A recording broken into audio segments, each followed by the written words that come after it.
الحمدللہ وحدہ والصلاة والسلام علی من لا نبی بعد اما بعد فاعوذ باللہ من الشیطان الرجیم بسم اللہ الرحمن الرحیم قال اللہ تبارک و تعالی فی کلام المجید والفرقان الحمید قل ان صلاتی ونسکی ومحیای ومماتی للہ رب العالمین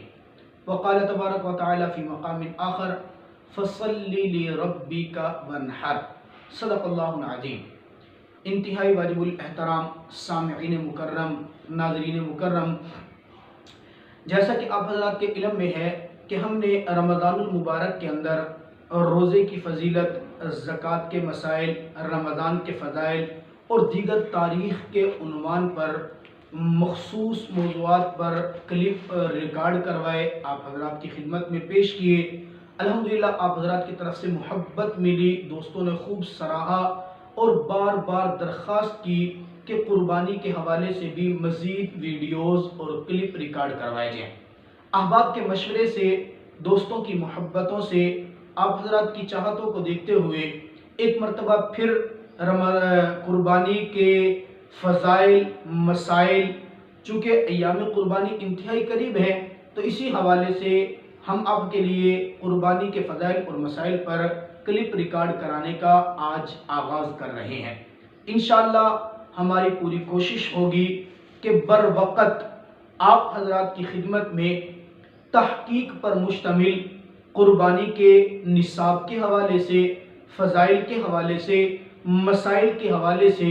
ویڈیوز ریکارڈ کرواتے رہیں اور آپ حضرات کی خدمت میں پیش کرتے رہیں۔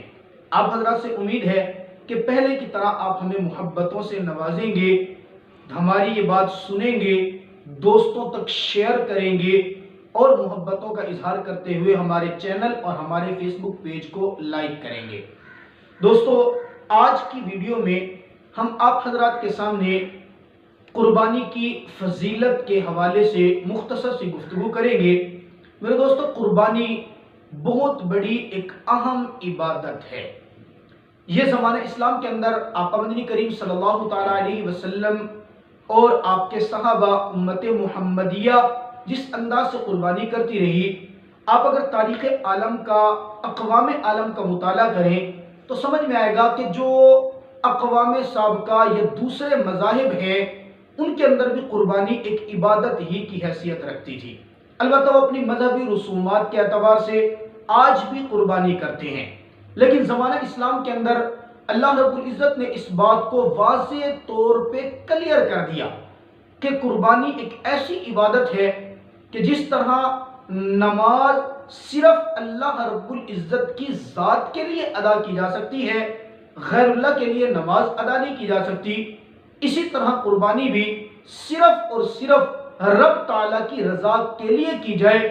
اللہ کی رضا کے علاوہ غیر اللہ کے لیے قربانی کرنے کی اجازت نہیں ہے۔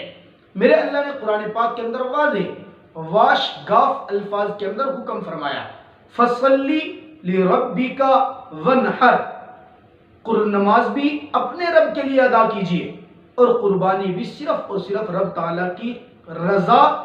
اور قرب کو حاصل کرنے کے لیے کیجئے۔ دوسرے مقام پر فرمایا، اے میرے پیغمبر فرما دیجئے، ان صلاتی ونسکی ومحیای ومماتی للہ رب العالمین، پیغمبر فرما دیجئے کہ میری نماز، میری قربانی، یہ سب کچھ اللہ کی ذات کے لیے ہے۔ میرے دوستو، جہاں ہم قربانی رب تعالیٰ کی ذات کے لیے کرتے ہیں، وہی میرا اللہ اس کو قبول کر کے بہت سارا اجر، بہت ساری نیکیاں ہمیں عطا کرتا ہے۔ احادیث مبارکہ میں آتا ہے، ایام قربانی میں خون بہانا، جانور کو رب کی رضا کے لیے قربان کرنے کے علاوہ کوئی عبادت بھی میرے رب کے نزدیک اتنی قابل قبول نہیں جتنی کہ یہ قربانی والی عبادت ہے۔ احادیث مبارکہ میں تو یہاں تک فرمایا کہ جب کوئی اللہ کی رضا کے لیے جانور کو قربان کرتا ہے، ابھی خون کا قطرہ جانور کا زمین پر نہیں پہنچتا، میرے اللہ کے ہاں پہلے قبول ہو جاتا ہے۔ سبحان اللہ۔ ایک مقام پر فرمایا آقا مدنی کریم صلی اللہ علیہ وسلم نے کہ جب کوئی انسان رب کی رضا کے لیے ایام قربانی میں قربانی کرتا ہے، قربانی کے جانور کے اوپر جتنے بال ہوتے ہیں، میرا اللہ ہر بال کے بدلے قربانی کرنے والے کو ایک نیکی عطا کیا کرتا ہے۔ اندازہ کیجئے کوئی آدمی بھیڑ قربانی کرے، بکرا قربانی کرے، گائے قربانی کرے، اس کے بدن کے اوپر کتنے بال ہیں، سارا دن ساری رات بیٹھ کر کوئی گننا چاہے ان بالوں کو گن نہیں سکتا۔ کتنا بڑا موقع ہے کہ میرے اللہ نے ایام قربانی جن جن کو زندگی کے اندر عطا کر دیے وہ رب کی رضا کو حاصل کرنے کے لیے قربانی ضرور کرے۔ میرے دوستو، میرے آقا مکہ المکرمہ سے ہجرت فرما کے جب مدینہ منورہ آئے، میرے آقا 10 سال مدینہ منورہ رہتے ہیں اور میرے آقا نے 1 سال بھی ایسا نہیں گزارا جس کے اندر قربانی نہ کی ہو۔ یہ قربانی کی فضیلت جو احباب صاحب نصاب ہے، جن کے اوپر قربانی لازم اور واجب ہے، وہ تو قربانی ضرور کرے۔ جو مالدار ہے وہ کوشش کرے، اپنی طرف سے بھی کرے، اپنے جو رشتہ دار ماں باپ دنیا سے چلے گئے ان کی طرف سے بھی قربانی کرے۔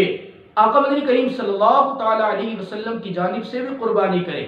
البتہ جو صاحب نصاب نہیں ہے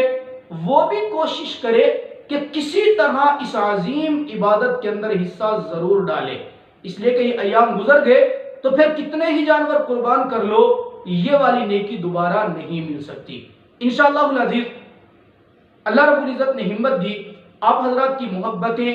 اور آپ حضرات کا تعاون ساتھ رہا تو انشاءاللہ ہم آگے قربانی کا نصاب، کس کس پر قربانی لازم ہے، کون قربانی کرے گا، مقروض پر قربانی ہے یا نہیں ہے، اس طرح کے تمام مسائل پر اپنی ویڈیوز آپ تک پہنچائیں گے۔ آپ سے گزارش ہے کہ ویڈیو پسند آئے تو آپ ہمارے پیج کو، ہمارے چینل کو جو نیچے لنک کے اندر موجود ہوگا، آپ کی سکرین پر شاید آ بھی رہا ہوگا، اس چینل کو اور پیج کو ضرور لائک کریں، دوستوں تک شیئر کریں تاکہ اس نیک کام کے اندر آپ کا بھی حصہ پڑے۔ اللہ تعالی ہم سب کو عمل کرنے کی توفیق عطا فرمائے۔